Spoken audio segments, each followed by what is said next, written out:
বিএনপির প্রার্থী ওপেনলি দাঁড়ায় বলতেছে যদি বিএনপির পক্ষে ভোট না করেন এই এলাকায় টিকতে পারবেন না। আমি আপনাকে এরকম একাধিক ভিডিও দেখাইতে পারবো। আপনি আমাকে সময় দিয়ে আমি ভিডিও প্লে করে দেখাবো। এরপর বিএনপির নেতা ওপেনলি বলতেছে যে এরকম নারীরা যদি ভোট চাইতে যায় তাদেরকে বিবস্ত্র করে দিবা। জামাত ভুলে যান, বিএনপি ভুলে যান, এনসিপি ভুলে যান, এই বাংলাদেশ কি তাদের না? হিজাব যে পরে এই বাংলাদেশটা তার না? সেই হিজাব পরে এটা তার দেশ হবে না? সে যে কোনো একটা প্রার্থীর পক্ষে অবস্থান নিবে না। হ্যাঁ, যদি সেই প্রার্থীর পক্ষে অবস্থান নিতে গিয়ে সে যদি কোনো অনিয়ম করে আপনি কথা বলেন, বাট ইউ ক্যান নট সে যে আপনি তাকে বিবস্ত্র করে দিবেন। হাসিন রিয়াজ গত 25 দিনে বিভিন্ন আসনের প্রার্থী এবং তাদের সমর্থকদের 276টি আচরণবিধি লঙ্ঘনের ঘটনায় মোট 18 লাখ টাকার মতো জরিমানা করা হয়েছে। একই সময় বিধিভঙ্গের অভিযোগে মামলা হয়েছে 176টি। এখন পর্যন্ত নির্বাচন কমিশনের যেই রোল, যেই ভূমিকা থাকার কথা, আইন শৃঙ্খলা সহ প্রশাসনিক যেই লেভেল প্লেয়িং ফিল্ড সহ যে কয়টা জায়গায় তাদের নজরদারি থাকার কথা এবং যেরকম স্ট্রং হোল্ড থাকার কথা, সেই জায়গাটায় এনসিপি কি যথেষ্ট স্ট্রং পজিশন তাদের আছে বলে মনে করে? ইলেকশন কমিশনের স্ট্রং পজিশন, রাইট? না দেখেন, এটা আপনাকে জাস্ট আমি একটু ডিফারেন্ট আরেকটা অ্যাসপেক্টে বলি। ধরেন একজন প্রার্থী বিএনপির কিছুদিন আগে বলছে যে তারা এনএসআই ডিজিএফআইদের কাছ থেকে সার্ভে করিয়ে তারপর প্রার্থী দিয়েছে। আচ্ছা, এখন আপনি আপনার প্রশ্নটাকে এই জায়গাটাতে ফিট করেন, এটা কন্ট্রাডিক্ট করে কিনা? কতটা আনফরচুনেট দেখেন, ইলেকশনটা পরিচালনা করবে ইসি, রাইট? ইসি হচ্ছে কি স্টেক হোল্ডার। ইসি কাদেরকে দিয়ে পরিচালনা করবে?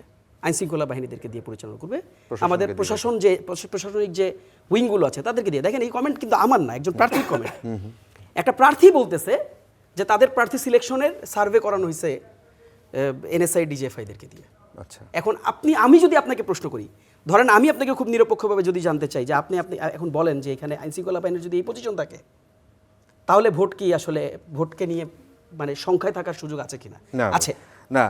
আইন শৃঙ্খলা কি আপনার ডিজিএফআই এনএসআই নিয়ন্ত্রণ করে নাকি? আমি নিয়ন্ত্রণের কথা বলিনি, দেখেন মিসকোট করেন না, নিয়ন্ত্রণের কথা বলতেছি না, কিন্তু দে আর দি স্টেক হোল্ডার্স। আপনি তো অস্বীকার করার সুযোগ নেই। আচ্ছা, কোথায় কি হচ্ছে আপনি তথ্য পান কই? পুলিশ তো তদন্ত করে না গিয়ে সরাসরি। আচ্ছা, বাংলাদেশের আচ্ছা এনএসআই এর আসলে কাজ কি? সে তো ন্যাশনাল সিকিউরিটি ফোর্স, তাই না? তো কাজেই মাঠের ঘাটের সোর্স কারা? সোর্স তো এনএসআই নাকি অন্য কেউ? আপনাকে এভিডেন্ট করে কে? আপনাকে লোকালের ইস্যুগুলো আপনার কাছে পৌঁছায় কে? এখন যদি ওইটা টানেন তাহলে বলবো যে বড় স্টেক হোল্ডার এই সরকারে এনসিপির ছিল, জামায়াতেরও প্রশাসনিক ভালো অবস্থান। এটা সেই ক্ষেত্রে পোস্টিং এর কথা যদি বলেন, নির্বাচন কমিশনের হাতে এখন পর্যন্ত যেভাবে দেখা যাচ্ছে, কিন্তু তাদের প্রভাব ছিল বলে অনেকেই মনে করেন। সেটা অস্বীকার করার কোনো সুযোগ আছে? তাহলে আপনারা ক্ষমতায় থেকে এই জায়গাগুলোতে কেন আপনারা ছোট করে উত্তরটা দেখেন, আপনি এখনো মনে করতেছেন। আমি না, মানুষের কথা বলছি। আপনি তো মানুষের কথাই বলতে বসছেন, আপনি কোনো কথাই আপনার কথা না, আমি এভাবে ধরেই বলি কিন্তু না, আপনি তো মানুষের কথাই বলবেন।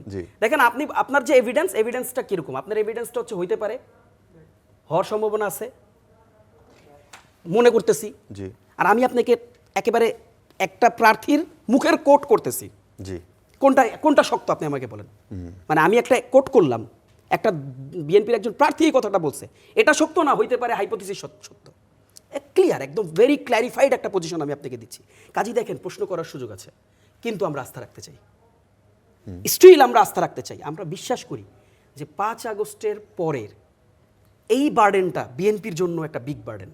দেখেন, বিএনপি যদি তার আচরণের কারণে, তার অ্যাক্টিভিটিসের কারণে একটা ভুল নির্বাচন, বাজে নির্বাচন এদেশের মানুষকে উপহার দেয়, দেশের মানুষ এর বিপরীতে কি উপহার দিবে আপনি নিশ্চিত রূপে জানেন। আরেকটা ব্যাপার আমি আপনাকে, বিএনপি কিভাবে উপহার দিবে? বিএনপিকে নিরপেক্ষ ভূমিকা আসতে হবে। নোয়াখালীর ভিডিও ভাই আমি নিজের চোখে দেখলাম, নোয়াখালীর ভিডিও, একজন পর্দাসীন নারীকে 3 থেকে 4 জন লোক যারা বিএনপিকে রিপ্রেজেন্ট করে তাকে লিটারালি হ্যারাস করতেছে রাস্তার মাঝখানে। কেন? সেই মহিলা ভোট চাইতে গেছে,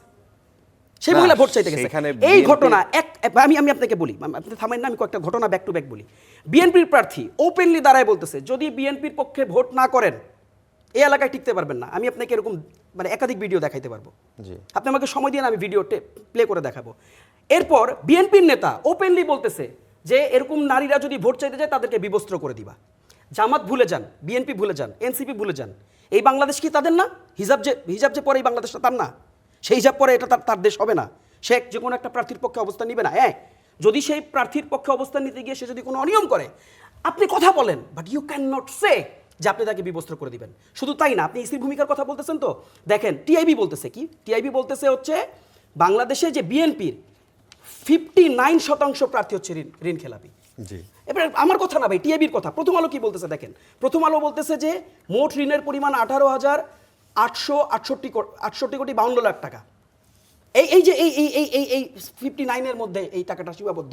দেখেন আমি একদম আপনাকে কোট করে করে বলতেছি, কি বলতেছে, একা একজন প্রার্থী, সেই প্রার্থীর একাই আছে 1000 কোটি টাকা, সেই প্রার্থী একাই আছে 1000 কোটি টাকা, এটা বিএনপি রিপ্রেজেন্টেটিভ।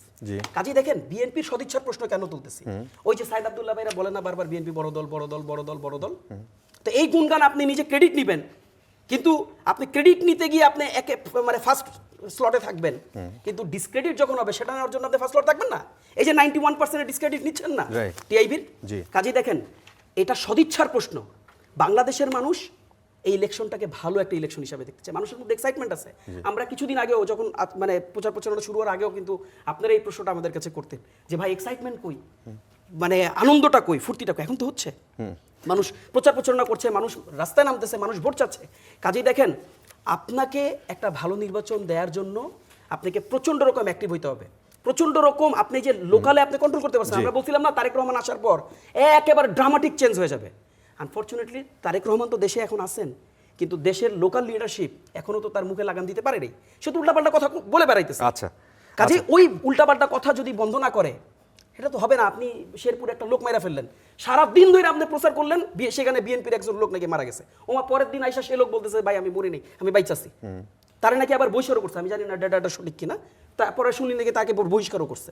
আচ্ছা ভাই এই ধরনের, আচ্ছা তাহলে উইথড্র করলাম, ধরুন ওই ডাটা বাদ দেন, ওই ডাটা বাদ দিলেও তো এটা কত বড় ডিসপিউট। আপনার লোকজন প্রচার করতেছে, একটা লোক আপনার মেরে ফেলছে, কেন জানেন? আপনি লাশের কাউন্টারে আপনার লাশ দেখাতে চাচ্ছিলেন, খুবই চরম বাজে সাইকোলজি। এই সাইকোলজিটা হাসিনার ছিল, এই সাইকোলজিটা হাসিনার ছিল, হাসিনা এই কাজগুলো করতে চাইতো, বুঝছেন? কাজেই দেখেন ওইখান থেকে বাইরে আসতে পারে। বিএনপির জন্য বলতেছি না, একটা সুন্দর নির্বাচন আমাদের সবাইকে করতে হবে, আদারওয়াইজ বাংলাদেশ যে পরিস্থিতির মধ্যে পড়বে সেটা দায়িত্ব আমাদের সবাইকে নিতে হবে। আচ্ছা এই জায়গায় এবং বড় দল হিসাবে বিএনপি বেশি